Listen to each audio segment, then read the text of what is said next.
আসসালামু আলাইকুম রহমতুল্লাহি অবরকাতুহ। সম্মানিত দর্শক, একটি বিশ্ববিখ্যাত আন্তর্জাতিক গণমাধ্যম এপি, অ্যাসোসিয়েট প্রেস এবং আমেরিকার খুবই স্বনামধন্য একটি সংবাদ সংস্থা।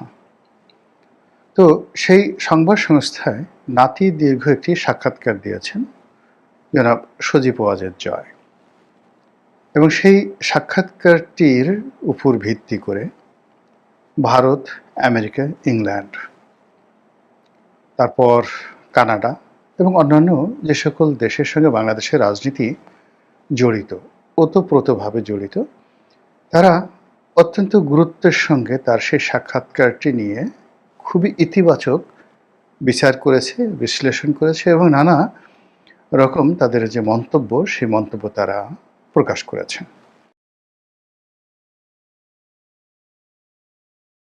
জনাব সজীব ওয়াজেদ জয়ের মধ্যে কতগুলো পরস্পর বিরোধী ক্যারেক্টারিস্টিক্স রয়েছে। আমি যেহেতু তাকে খুব কাছের থেকে দেখেছি,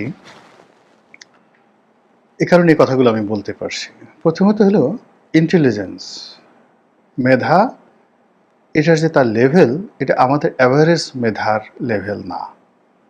আমাদের দেশে ধরুন যারা নেতা আছেন, শেখ হাসিনা আছেন, খালেদা জিয়া আছেন, তারেক রহমান সাহেব আছেন, ডক্টর শফিক আছেন, এমনকি ডক্টর মোহাম্মদ ইউনূস, মানে এদের সবারই আইকিউ লেভেল আপনার আমার সঙ্গে 19-20, খুব বেশি না। তাদের অতিরিক্ত যেটা আছে সেটা হলো পদ আছে, পদবি আছে, পোর্টফোলিও আছে, তারপরে পিতার পরিচয় আছে, সংগঠন আছে, এরকম নানা কারণে, এবং অনেকগুলো তথ্য, উপাত্ত এবং অভিজ্ঞতা রয়েছে। কিন্তু যেটা কি বলা হয় আইকিউ বলতে যে জিনিসটি বোঝা যায়, সেটি 9-এর উপরে উঠলে সেটার একটা আলাদা, মানে যাকে বলা হয় সেটার আলাদা বৈশিষ্ট্য হয়ে যায়। এবং সেই বৈশিষ্ট্যের কারণে দেখবেন যাদের আইকিউ লেভেল অ্যাবভ 9, তারা অনেকটা বহেমিয়ান, অনেকটা যাকে বলা হয় নির্লিপ্ত, দুনিয়ার কোনো কিছুর প্রতি তাদের ওরকম কোনো লোভ, লালসা, কামনা, বাসনা, ক্রোধ ইত্যাদি কোনো কিছুই কাজ করে না। তো জনাব সজীব ওয়াজেদ জয়ের যে আইকিউ লেভেল, এটি 9-এর উপরে, আমি এটি লিখে দিতে পারি। এবং এই কারণে আমাদের দৃষ্টিতে আমরা যারা সাধারণ মানুষ, কেউ তাকে অটিস্টিক বলার চেষ্টা করেছি, কেউ তাকে পাগল বলার চেষ্টা করেছি, কেউ তাকে বোকা, বেকুব, আমরা বরিশালের আঞ্চলিক ভাষায় বলি যে বলদ, এগুলো বলার চেষ্টা করেছি।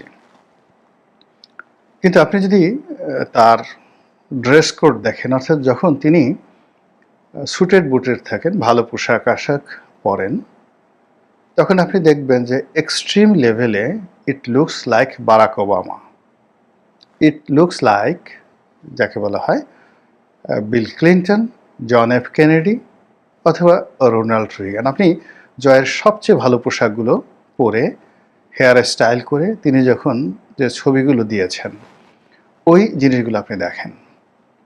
আর আবার যখন তার বহেমিয়ান যে অবস্থা, একটা গেঞ্জি পরেন, হাতে কতগুলো যাকে বলা হয় ওই ট্যাটু আঁকা, তারপর সেই এলোমেলো চুল, কুকুর নিয়ে বসে আছেন, হাফ প্যান্ট পরা, এগুলো দেখলে আপনার কাছে মনে হবে যে নগর বাউল জেমসের মতোই তার একটা বহেমিয়ান জীবন। এটা হলো আমার দৃষ্টিতে। তিনি যখন ইংরেজি বলেন, তিনি এবং পুতুল তার দুজনই, তাদের ইংরেজির মান, প্রোনাউন্সিয়েশন এবং একই সঙ্গে উপস্থাপন এবং উপস্থাপনের যে ঢং, এটা আমাদের এই সাবকন্টিনেন্টে বিলাল ভুট্টোর সঙ্গে শুধু তুলনা করা যেতে পারে। এমনকি ওই যে রাহুল গান্ধীও জয়ের মতো এত সুন্দর ইংরেজি বলতে পারেন না। বিলাল ভুট্টো, তারপরে হিনা রব্বানী খার, পাকিস্তানের যে পররাষ্ট্রমন্ত্রী, এই দুজনের ইংরেজি খুবই ভালো মানের ইংরেজি। ঠিক এই ইংরেজির লেভেল জয় এবং পুতুলের রয়েছে। তো কাজেই এপির মতো একটা প্রতিষ্ঠানের সঙ্গে আপনি যতই আপনাকে স্ক্রিপ্ট রেডি করে দেওয়া হোক, ধরুন আপনি $1 মিলিয়ন খরচ করে লবিং করে এপির একটা সাক্ষাৎকার দিলেন, কিন্তু আপনার যদি ইংরেজি জানা না থাকে এবং ইংরেজিতে আপনি বলতে না পারেন, এবং ইংরেজি দুটো, অর্থাৎ আপনাকে যারা প্রশ্ন করছে সেই প্রশ্নটা আপনাকে বুঝতে হবে এবং সে অনুযায়ী আপনাকে রিপ্লাই করতে হবে। তো সেই দিক থেকে তার এই সাক্ষাৎকারটি নিঃসন্দেহে তার যে আইকিউ লেভেলের যে এক্সট্রিম যে জায়গাটি ইতিবাচক, সুটেড অ্যান্ড বুটেড, সেটারই প্রতিফলন ঘটেছে। আর এই কদিন আমরা গত কয়েক মাসে তাকে বারবার তাকে নিয়ে যে ট্রল করেছি, আমরা তার বোহেমিয়ান যে দিকটি রয়েছে সেটি নিয়ে ঠাট্টা মশকরা করেছি। ফলে কি হলো, অল অন এ সাডেন যখন তাকে নিয়ে ভীষণ রকম মাতামাতি হচ্ছে, তার বক্তব্য নিয়ে, তার বক্তব্যের সারবস্তু নিয়ে, এবং হঠাৎ করে এই বক্তব্যের কারণ এবং এটা নিয়ে বিশ্ব গণমাধ্যম যারা বিশ্ব রাজনীতির মোড়ল, মানে ওয়াশিংটন পোস্টের মতো একটা পত্রিকা, তারা যখন কোনো বিজ্ঞাপন নেয়, এর আগে ডক্টর মোহাম্মদ ইউনূস এখানে বিশাল একটা বিজ্ঞাপন ছাপিয়েছেন, জয়ের এটা কোনো বিজ্ঞাপন নয়, যখন এইরকম একটা পত্রিকায় স্বতঃস্ফূর্তভাবে কোনো একটি খবর আসে, তখন ধরে নিতে হয় এর সঙ্গে আমেরিকার এবং পশ্চিমা দুনিয়ার যে নীতিগত সিদ্ধান্ত, সেই সিদ্ধান্তের কতগুলো কানেক্টিভিটি রয়েছে। এনিওয়ে, তো উনি যে কথাগুলো বলেছেন, খুব বেশি কথা বলেননি, যে কথার চম্বুক কতগুলো দিক ঘাটে পথে আমরা সবাই বলছি। সেটা হলো যে আওয়ামী লীগকে ছাড়া অর্থবহ একটি নির্বাচন হবে না, অংশগ্রহণমূলক একটি নির্বাচন হবে না, ইনক্লুসিভ একটি নির্বাচন হবে না, এবং এটিকে একটা ফ্রুটফুল ইলেকশন বলা যাবে না। সঙ্গতির কারণে প্রশ্ন আসতে পারে যে বিএনপিকে ছাড়া যে 3টি নির্বাচন হয়েছিল, সে ব্যাপারে উনি কিছু বলেননি কেন? মূল বক্তব্য হলো সেটা তিনি কেন বলবেন, আর এটা বলারই বা দরকার কি? বিএনপিকে ছাড়া যে ইনক্লুসিভ নির্বাচন হয়নি, এটা তো আওয়ামী লীগ যে হাড়ে হাড়ে টের পেয়েছে, এবং তার যে পতন, সেই পতনের মধ্যে একটা সিল মারা হয়ে গেছে। সেটা ওয়াজেদ সাহেব, সজীব ওয়াজেদ, জয় সাহেব বলুন আর না বলুন, ওটা বাস্তব। এবং সেটা থেকেই আওয়ামী লীগ যেভাবে শিক্ষা নিচ্ছে এবং যে কথাগুলো বলছে, এই কথার প্রেক্ষিতে আওয়ামী লীগকে ছাড়া যে একটা ভালো নির্বাচন সম্ভব নয়, এটা আমরা বলার চেষ্টা করছি। তাহলে আওয়ামী লীগ আর বর্তমান সরকার, আওয়ামী লীগ আর বিএনপি একই হয়ে গেল। বা বিএনপি যেভাবে 15 ফেব্রুয়ারি একটা নির্বাচন করেছিল, তো আওয়ামী লীগ 3টি নির্বাচন করে সেটার প্রতিশোধ নিয়েছিল, তোরা একবার করলি, আমরা 3বার করে দিলাম। তো এটা ছক্কা পক্কা কাটাকাটি এরকমভাবে আমরা বাঙালিপনা করতে পারি, কিন্তু সামনে এগোনো যাবে না।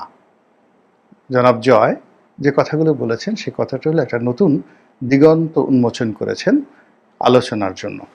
সেখানে তিনি স্পষ্টতই যেটি বলার চেষ্টা করেছেন যে তার মায়ের যে সরকার ছিল, শেখ হাসিনার সরকার ছিল, সেই শেখ হাসিনার সরকার যে ব্রুটালিটি দেখিয়েছে, এটা অন্যায়, এটি ভুল। এখন এখানে আপনি অন্যায়, ভুল, ইংরেজি শব্দের অনেকগুলো অর্থ আপনি করতে পারেন, এবং সেটার বিচার হবে, বিচার হওয়া উচিত, এই ব্যাপারে কোনো দ্বিমত নেই। আরও একটি কথা তিনি বলেছেন যে আওয়ামী লীগকে ছাড়া ইনক্লুসিভ নির্বাচন হবে না, কিন্তু তাকে একটা ব্রিদিং স্পেস দিতে হবে। একেবারে নির্বাচন তফসিল ঘোষণা করা হলো, all on a sudden Awami লীগের সুযোগ করে দেওয়া হলো, সেক্ষেত্রে আওয়ামী লীগের নির্বাচনে অংশগ্রহণ করবে না, আর অংশগ্রহণ করা তাদের পক্ষে সম্ভব না। এর কারণ হলো একটা নির্বাচনে জয়লাভ করার জন্য, প্রতিযোগিতা করার জন্য, দলকে গোছানোর জন্য যে ব্রিদিং স্পেস দরকার, এটা আওয়ামী লীগ পাচ্ছে না। ভালো কথা। তো এই যে কথা এই সময়টাতে আসলো কেন? যখন নির্বাচনের তফসিল ঘোষণার করার সময় মোটামুটি নির্ধারিত হয়ে আছে যে ডিসেম্বর মাসের প্রথমার্ধে, অর্থাৎ 15ই ডিসেম্বরের মধ্যে এখানে যাকে বলা হয় নির্বাচনের তফসিল ঘোষণা করা হবে। নির্বাচনের সেই তফসিল ঘোষণার 1 মাস আগে নভেম্বর মাসের 15 তারিখে জনাব তারেক রহমান দেশে আসবেন। তার নেতার নেত্রীরা রীতিমতো লঙ্কাকাণ্ড শুরু করে দিয়েছে, দৌড়াদৌড়ি, ঝাড় ফুঁক, গাড়ি বাড়ি, বুলেট প্রুফ গাড়ি, কারো কত কি। তিনি নেতা আসবেন, তাকে বরণ করে নেওয়া হবে, এবং সারা বাংলাদেশ 1 মাস শুধুমাত্র তারেক জিয়ার আগমন উপলক্ষে যেন যাকে বলা হয় জাঁকজমকপূর্ণ থাকে, উৎসাহে উদ্দীপনা উদ্বেলিত থাকে। তিনি যেখানে যাবেন শুধু বিএনপি, তারেক রহমান সাহেব ছাড়া অন্য কোনো কথা থাকবে না। আর সেই যে ভাইব, সেই ভাইবের কাছে শফিকুর রহমান সাহেব, জামাতের আমির, কিংবা জামাতের যে ভাইব, এটি মুহূর্তের মধ্যে মারা যাবে। অর্থাৎ গত 14 মাসে জামাত এনসিপি যে ভাইব তৈরি করেছে, ডক্টর মোহাম্মদ ইউনূস যে ভাইব তৈরি করেছে, তারেক রহমান সাহেব আসার সঙ্গে সঙ্গে সেটি ধামাচাপা পড়বে, মাটি চাপা পড়বে। এরকম একটা প্ল্যান নিয়ে যখন রাজনৈতিক অঙ্গন প্রস্তুত, তখন হঠাৎ করে কেন জয়ের এই শব্দ আসলো? আর জয়ের এই সাক্ষাৎকারটি কেন এই সময়ে আসতে হলো। এবং এটা নিয়ে কেন আন্তর্জাতিক গণমাধ্যম এতটা মাতামাতি শুরু করলো? এখানে একটা জিনিস বুঝতে হবে যে আমেরিকা বা পশ্চিমা দুনিয়া অতীতের যে কোনো সময়ের চাইতে তারা ম্যাচিউরড। 60-এর দশকে, 70-এর দশকে, 80-র দশকে তারা কমিউনিজম বিরোধী, অর্থাৎ যতদিন পর্যন্ত যাকে বলা হয় সোভিয়েত ইউনিয়ন ছিল, তাদের পুরো ফোকাসটা ছিল কমিউনিজম বিরোধী। এবং এই জন্য তারা, মানে আমরা গোখরা সাপ দেখলে যেভাবে ভয় পাই, কমিউনিজম দেখলে তারা ওইভাবে ভয় পেত। এবং ওখানে তাদের বিবেক বুদ্ধি খাটাতো না। কেউ কেজিবির কথা বলে, রাশিয়ার কথা বলে, চীনের কথা বলে, ভিয়েতনাম, কিউবার কথা বললে, চে গুয়েভারের কথা বললে, আমেরিকার অর্থ ভাণ্ডার এবং অস্ত্র ভাণ্ডার উজাড় করে দিয়ে তারা সেখানে সব কিছু করতো। তার প্রমাণ ভিয়েতনামের যুদ্ধ। আচ্ছা, এরপরে তাদের যেটি হলো, সোভিয়েত ইউনিয়নের পতনের পরে তারা প্রতিদ্বন্দ্বীহীন হয়ে পড়লো এবং তারা ছোট ছোট যুদ্ধ, যাদের যেটা দরকার ছিল না, নিজেরা সেই তাদের যারা মিত্র তাদের সাথে যুদ্ধ করা শুরু করে দিল। ওখানে তারা গাদ্দাফি, ওখানে সাদ্দাম হোসেন থেকে শুরু করে আর অনেক জায়গাতে সারা বিশ্বে তারা অশান্তির সৃষ্টি করা শুরু করে দিল। এর মধ্যে পুতিনের অভ্যুদয় হলো, চীনের অভ্যুদয় হলো, এখন ভারতও পরাশক্তি। আর এই যে পরাশক্তির যে উদ্ভব, সেই উদ্ভবের মধ্যেই আমেরিকা খুব ভালোভাবে বুঝতে পেরেছে যে এখন তারা 60, 70, 80-র দশকে যে কাজগুলো করেছেন, কিংবা যখন তারা একক ক্ষমতা লাভ করেছেন, তখন তারা যে কাজগুলো করেছেন, কিংবা যেভাবে ওসামা বিন লাদেন তৈরি করেছেন, তাকে ধ্বংস করেছেন, তালেবান তৈরি করেছেন, তাদেরকে ধ্বংস করেছেন, তারপরে আফগান মুজাহিদিন তৈরি করেছেন, তাদেরকে ধ্বংস করেছেন। তো এই যে তৈরি করে এবং ধ্বংসের যে খেলা, এই খেলাটি এখন আর চলছে না। ফলে দেখুন যে খুব অল্প সময়ের মধ্যে ডোনাল্ড ট্রাম্প ক্ষমতা আসার পরে, এমনকি জো বাইডেন ক্ষমতা আসার পরে, অনেকগুলো যুদ্ধ থেকে তারা নিজেদেরকে গুটিয়ে নিয়েছে। সিরিয়ার যুদ্ধ, এবং সিরিয়ার যুদ্ধ থেকে তাদের গুটিয়ে নেওয়ার সঙ্গে সঙ্গে রাশিয়া সেখানে যাকে বলা হয় তারাও গুটিয়ে নিয়েছে, ইরানও গুটিয়ে নিয়েছে, এবং সঙ্গে সঙ্গে সেখানে বাশার আল আসাদের পতন হয়েছে। ফলে আমেরিকার উপস্থিতির কারণেই তার প্রতিপক্ষগুলো সেখানে দাঁড়িয়ে আমেরিকার প্রতিপক্ষ যে রাষ্ট্রশক্তি থাকে তাদেরকে মদত দেয়, এটা আমেরিকা বুঝে গেছে। ফলে আমেরিকা অনেক জায়গা থেকে নিজেদেরকে গুটিয়ে নিয়ে আসছে। তারা ইয়েমেন থেকে গুটিয়ে নিয়ে এসেছে, লেবানন থেকে গুটিয়ে নিয়ে এসেছে। তারা এখন ইরানের সঙ্গে একটা সমঝোতা করার চেষ্টা করছে। বোঝার চেষ্টা করুন, তারা পাকিস্তান ভারতের সঙ্গে যুদ্ধ হয়েছে, মুহূর্তের মধ্যে সেটা বন্ধ করার জন্য পাগল হয়ে গেছে। গাজার যুদ্ধ তারা বন্ধ করে দিয়েছে।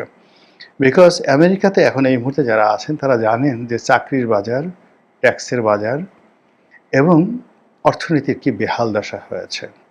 এবং তিনি, অর্থাৎ বর্তমান মার্কিন প্রেসিডেন্ট, যে নীতিগতভাবে আমেরিকা ফার্স্ট একের পর এক শুল্ক আরোপ করে যে কাজগুলো করার চেষ্টা করছেন, এটা বাংলাদেশের ডক্টর ইউনূসের যে ডক্ট্রিন সমূহ 3-0 থিওরি, রাষ্ট্রতন্ত্রে এসে জিরো হয়ে গেছে। ডোনাল্ড ট্রাম্পের যে আমেরিকা ফার্স্ট, তার যে হম্বিতম্বি, এগুলো সব দমন হয়ে গেছে, রিভার্স হয়ে গেছে। আমেরিকার মানুষ পাগল হয়ে গেছে তাকে তাড়ানোর জন্য। আর এই জন্য তিনি এখন নরেন্দ্র মোদীর সাথে বন্ধুত্ব করার জন্য নানা ছল করছেন। তার সাথে বলে যে আমার টেলিফোনে কথা হয়েছে, মিথ্যা কথা। নরেন্দ্র মোদী বলছেন যে না, আমার সঙ্গে কোনো কথা হয়নি। তো এইরকম একটা পরিবেশ এবং পরিস্থিতিতে আমেরিকা বাংলাদেশে তাদের যে ডিপ স্টেট পলিসি তারা নিয়েছিল, তাদের যে সকল এজেন্টকে তারা মনে করতো যে এরাদেরকে ক্ষমতায় বসালে তারা উল্টে ফেলবে, কিন্তু এরা যে আওয়ামী লীগ বা বিএনপির ওয়ার্ড পর্যায়ের একজন পলিটিশিয়ানের যে স্ট্রেংথ, শক্তিমত্তা, কৌশল এবং তার যে কাজ করার ক্ষমতা, তার উপর যে ডিপেন্ড করা, যে আপনি বিএনপি এবং আওয়ামী লীগ এই দুটো দলের ওয়ার্ড পর্যায়ের অনেক নেতা রয়েছেন, বিশ্বাস করেন সেই নেতাদের যে ধীশক্তি রয়েছে, সাহস শক্তি রয়েছে, এটা জনাব ইউনূসের উপদেষ্টা মণ্ডলীর একজনেরও নেই। ওয়ার্ড পর্যায়ে, ইউনিয়নের ওয়ার্ড পর্যায়ে যারা মেম্বার পদের, দিস ইজ পলিটিক্যাল ম্যাচুরিটি।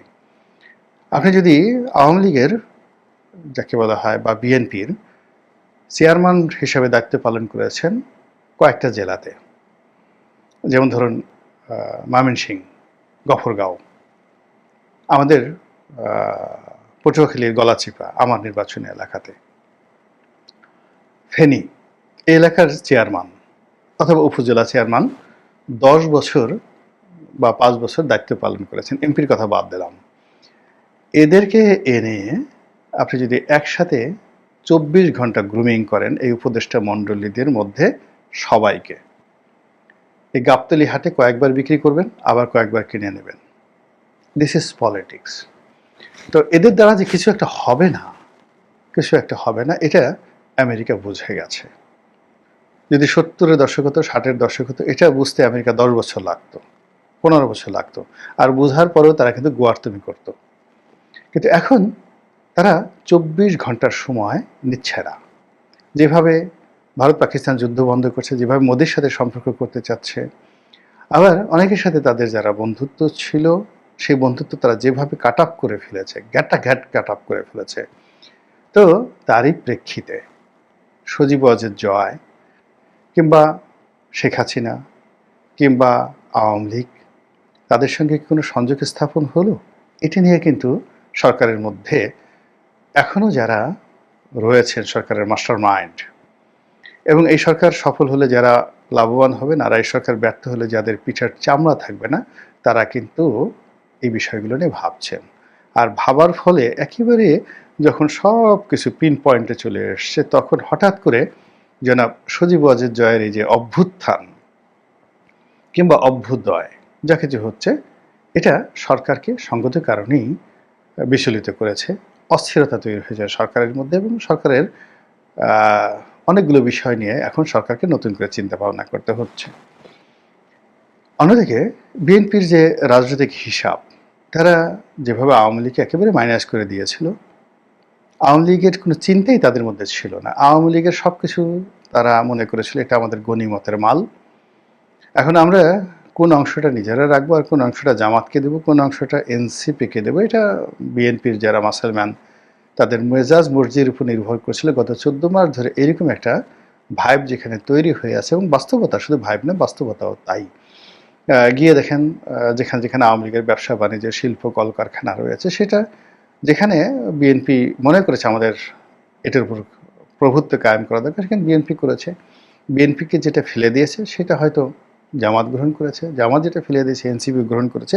এইভাবে আসলে ব্যবসা বাণিজ্য, শিল্প, কল কারখানা, রাজনীতি, অর্থনীতি সব কিছু চলছে। তো সেখানে হঠাৎ করে যখন আবার এই জয়ের প্রসঙ্গ আসছে, এবং তাও অ্যাসোসিয়েট প্রেসের মতো একটা সংবাদ মাধ্যম, এবং সেটার আবার কন্টিনিউশন। যেমন ধরুন আমার একটা এই সাক্ষাৎকার আপনি চিন্তা করুন, আমি বললাম, এখন আমার এই ইউটিউব চ্যানেলকে কেন্দ্র করে বাংলাদেশের প্রায় বড় বড় পত্রিকাগুলো, তারপরে টেলিভিশনগুলো, তারা ফটোকার্ড তৈরি করে, খবর তৈরি করে। গোলাম মোল্লা রানী এই কথাগুলো বলেছে। ফলে অন্য ইউটিউবারের সাথে যদি আমাকে অন্য সবাই তুলনা করে, তাহলে দেখা গেল এটা হবে না। আবার ধরুন আমার কোনো একটা বক্তব্য যদি আন্তর্জাতিক গণমাধ্যমে চলে আসতো, তাহলে আমার এই গুরুত্ব আরও বাড়তো না, সঙ্গতি কারণে বাড়তো। আবার ধরুন দেখা গেল যে আমি সারাদিন ইউটিউবে বক্তব্য দিচ্ছি, এখন আপনারা যারা দর্শক আছেন তার চেয়ে আরও দর্শক, কিন্তু এই দর্শকগুলো সব গুলিস্তানের, এই দর্শকগুলো সব এমন একটা জায়গার যাদের মতামতের কোনো মূল্য নেই। ফলে কী হলো যে আমি এর সাথে গুরুত্বপূর্ণ কথা বলার পরেও পত্রপত্রিকাগুলো কিন্তু এগুলো গ্রহণ করতো না। তো পত্রপত্রিকা যখন দেশের গণমাধ্যম, মূলধারার গণমাধ্যম যখন তাদের টকশোতে, তাদের অনুষ্ঠানে গোলাম মোল্লা রনিকে অপরিহার্য মনে করছেন, আর আমি এই যে যা কিছু বলছি এগুলোকে নিয়ে আবার কেউ ফটোকাট করছেন, সেগুলোকে নিয়ে আবার কেউ সম্পাদকীয় করছেন, সেগুলোকে নিয়ে প্রতিবেদন করছেন, আবার সেগুলোকে নিয়ে কোটি কোটি ভিউ হয়ে যাচ্ছে বিভিন্ন টেলিভিশন চ্যানেলে। এর একমাত্র শক্তির উদ্দেশ্য হলো, মানে একমাত্র, মানে যাকে বলা হয় রিজন, কারণটা হলো এই আমার ইউটিউব চ্যানেল যারা দেখেন তারা এদেশের হর্তাকর্তা, তারা এদেশের শিক্ষিত জন, আওয়ামী লীগ, বিএনপি, জামাতের শীর্ষ পর্যায়ের লোকজন রয়েছে। ফলে এখানে পাঠক বা দর্শক, ধরুন পরিমণের দর্শক বা হিরো আলমের দর্শকের যদি 10 ভাগের 1 ভাগও হয়, কিন্তু এটার ওয়েটটা অনেক অনেক বেশি। তো সেই দিক থেকে ধরুন বাংলাদেশের একটা মিডিয়াতে একটা খবর আসলো, সেটা বাংলাদেশ প্রতিদিন হোক, কালের কণ্ঠ হোক, কিংবা প্রথম আলো হোক, ডাজ নট ম্যাটার, কিন্তু যখন একটা খবর চলে আসে আহ, সেই এপির মতো পত্রিকাতে, বাংলাদেশে হয়তো 2 জনও পড়ে না, 5 জনও পড়ে না। যখন ওয়াশিংটন পোস্টে আসে, আমরা হয়তো ওয়াশিংটন পোস্টের কোনো প্রিন্টেড ভার্সন কেউ দেখিনি, আমিও তো দেখিনি এখন পর্যন্ত।